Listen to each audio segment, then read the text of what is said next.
we talked about this at the top, but you know, you had an opportunity to work with the CIA's Global Response Unit. I guess when did that start to when did the conversations around potentially going that angle start? So when I got out, decided to do contract work. You know, I knew that at the time, you know, some of these contracts were paying ridiculous amounts of money, and I already had, you know, 2 children at the time, you know, another one on the way, and I was kind of burnt out from my time in the teams, and I just wasn't around my children very much. And I was like, you know what, like, I can make what we need to survive, but be home a lot more, you know, because the thing with the teams is, like, obviously you got the deployments, but also the workup schedule. You're just gone at all these training sites all the time. You're gone. I mean, there was like a 6-year period where I wasn't home for more than like 2 weeks like 2 weeks long, you know, like you're just never home. Mm-hmm. And I was like, man, I kind of want to try to be more like, kind of like my dad, like more involved with the family, and I can, you know, make a good amount of money, still do what I love to do, and have more time, you know, because with the amount of some of these gigs that they were paying, I mean, some of those contracts were like $1,000 a day, you know, depending on what they were. Like the early days of Blackwater were crazy, you know, amounts. But those guys were rocking like $30,000 a month at some places. Yeah. And so, like, you know, you could go work for 3 months, and like for us who, you know, are very frugal and just, I don't have like a large lifestyle, like, man, I could take like 3 months off, you know, just the way that it was. But so I originally decided to do that contract from a buddy of mine, a guy named Jeremy Wise, who actually died doing GRS. He was blown up in Afghanistan there was a huge explosion by a suicide bomber, killed a bunch of agency people. So the movie Zero Dark 30. Oh yes. You know that incident where the guy blew himself up, and he worked him for a long time. He was he was going to give him some high value targets, and he tricked them and came in, and then they had a bunch of these CIA people that came down for the meeting, and they let him like not get searched properly, you know, the station chiefs and stuff, and he killed, you know, a whole bunch of people.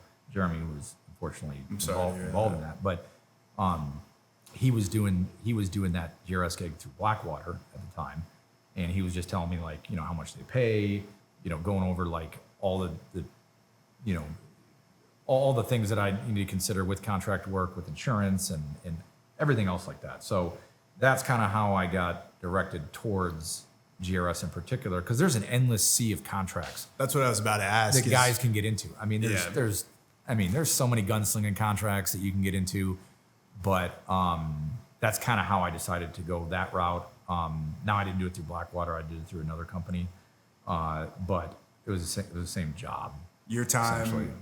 Your time with SEAL Team 2, did you guys ever cross paths, or like, what did you know about Blackwater or some of these other mercenary groups, I guess, at that point? Because that's when their rise. Yeah, I mean, you'd see them overseas and stuff like that. We didn't really, like, you know, work with them as far as operationally or anything like that. But, you know, you'd see them. And mainly, like, you just have the way that the contract world works in, like, the team community is it's very much like word of mouth.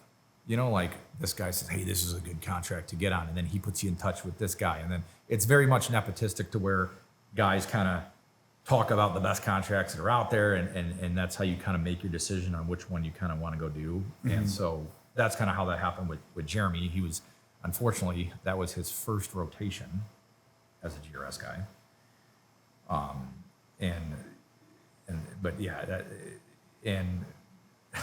My wife, like, because she was friends with his wife, and sadly, his wife had lost her first husband to a helicopter crash overseas. Yeah, and so my wife was like, she heard what happened to Jeremy and all that stuff, and she's like, are you going to do the same contract or whatever? Mm-hmm. And I was like, no, he's with Blackwater. Like, I'm doing a whole different contract. I kind of bent the truth a bit. Yeah. I mean, I didn't, like, my wife, like, really, I mean, you could ask her in the middle of, like, you know, at Team 2 platoon cycles, deployments, like, hey, where's Ben, or what's he doing? And she would always be like, I don't know, he's on some trip. Because I just didn't talk a lot about much with her. Yeah. And she wasn't really, like, wanting to know all the details and stuff. So I mean, she just knew I was going on a trip. Like, and someone would be like, you don't even know where he's at? And she's like, well, he's on some training trip. I'm not sure which one or whatever, you know? Mm-hmm. So I kind of fudged the truth a little bit with, you know, that I was going to do that same job just with a different company. But that's how I, you know, because the pay was really good and the rotations were, you know, some of those contracts, you know, were like, you know, 6 months long, like you had to commit to being gone. And I wasn't doing any of those. Like, you know, they were 60 to 90 days. Sometimes I'd even allow a month, you know, being gone. So that's kind of why I went that route. But Can you maybe explain what the GRS unit is with the CIA? I mean, again, most people, and we'll actually get back to that in a sec, but most people, when they think CIA, they're thinking, you know, James Bond, spy, this, that. Some of the guys have had on the show. Like, they're thinking, you know, the crazy, you know, covert guy in a suit and he's like doing spy missions. But, you know, the GRS is like one of the most important groups they have within the agency. They're utilized all over the world. So can you maybe explain, you know, what the unit is and kind of? Yeah, so they're all soft guys. So you had to, so to get on that contract, you had to have 6 years in a soft unit, whatever soft unit was. A year of that had to be like deployed in a combat zone. And then you had to go through the selection vetting process, you know, shooting and all this other stuff that they push through to get on the program. So it was all soft guys, but which was, you know, again, awesome. Like, you know, there'd be some team guys I'd work with at a site, you know, but a lot of other soft units and stuff. But again, same caliber guys, same type of guys to work with. And you're basically protecting case officers as they go out and collect intel or work their assets. You are their protection. You know, whether it's mobile, you're going out, you know, I mean, essentially it's mobile because you're going out and picking them up and bringing them back and all that kind of stuff. And you're in charge of all the tactical oversight for that move and picking that person up and everything else. So, you know, you talk about the CIA thing, everything's always sensationalized. You know what I mean? And even like these CIA people I worked with, like, oh my gosh, farthest thing from Jason Bourne you could ever imagine. I mean, the fact of the matter is there are no Jason Bournes that exist. There are no John Wicks. There are no, what's his name in the Beekeeper movie that just came out. Like, there's nobody that exists like that with the amount of skill sets, the you know, like the Liam Neeson, you know, Taken. Nobody exists like that has that much training and that much. Because like one of the things we talked about in the teams was like, we're the jack of all trades, master of none. Because you have so many tactical areas that you have to be proficient in that it's almost like you don't become a massive tactician in just good one at area. a lot You of just got to stuff. be good at a lot of stuff. It's just, there's just no one that is that good at stuff like the movies make them out to be. Like, you know, it just doesn't exist. And same thing with these case officers. You know, there's a few good ones, but the few good ones were ones that came from soft units and now they were case officer or they had a background like that. And some of the ones they're just college kids that go to the farm and they come out and they think they're Jason Bourne and they're not, and they're terrible. I mean, weapons handling, some of it was terrible. I mean, just like overweight, out of shape, you know. And the biggest thing that I couldn't stand with doing that job was talking about that void between officer and enlisted that can exist. The void between us and the client with, like, they just looked at us like a bunch of knuckle draggers that, like, you know, uneducated knuckle draggers, and like we're this sophisticated, you know, they're always trying to climb the ladder, you know, Playing the political game. Yeah, all big time playing the political game and trying to, you know, you work, like, the more assets they worked, the more it looked better for their pedigree. And, you know, some of the assets they're working is like, they're not getting any good intel at all. It's just garbage. Like, because sometimes you're listening to their meet, if it's a rolling meet, and you're just driving around wherever you're driving with the asset in the car, you're listening to their conversation through the terp, and you're like, this is like the dumbest stuff they're talking about. Like, and they're paying them copious amounts of money for that. Like, what in the heck is going on? Like, just gross over expenditure of stuff. I mean, it's very political. The agency is very political,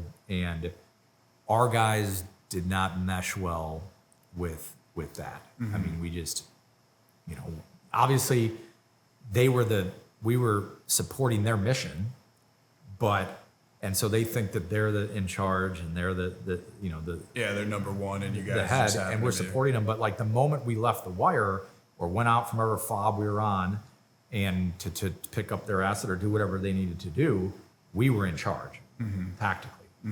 But they thought that they should be, and making dumb decisions and saying, "Oh, let's go over here." We had certain, SOPs, standard operating procedures that we'd follow for like, going to meet the person and then making a pass, and then if they weren't there, coming back and all that kind of stuff. And they always wanted to like bend stuff and be on the phone with them. Like, no, they're just down at this spot. And we're like, no, we already planned that this is where they're going to be. We're going back now. And because again, we're in charge of that move tactically because we have the experience. Yeah. Just because they went through the farm, like they don't have real world tactical experience like all the soft operators that were on that contract to know when something's not right, and be able to, 'cause ultimately our goal is to protect them.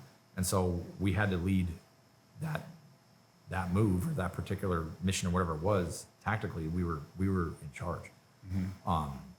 But it's funny, like one of the fobs I was at in Iraq and Baghdad, like it would get shelled all the time, from like, they were trying to hit the embassy because our little compound wasn't too far from the embassy. They weren't rarely like targeting our little section, but they were always, you have these, at the time, this was, 2010, they had these C-rams, like, so it would detect a mortar and it would say like, incoming, it would make a noise, say incoming.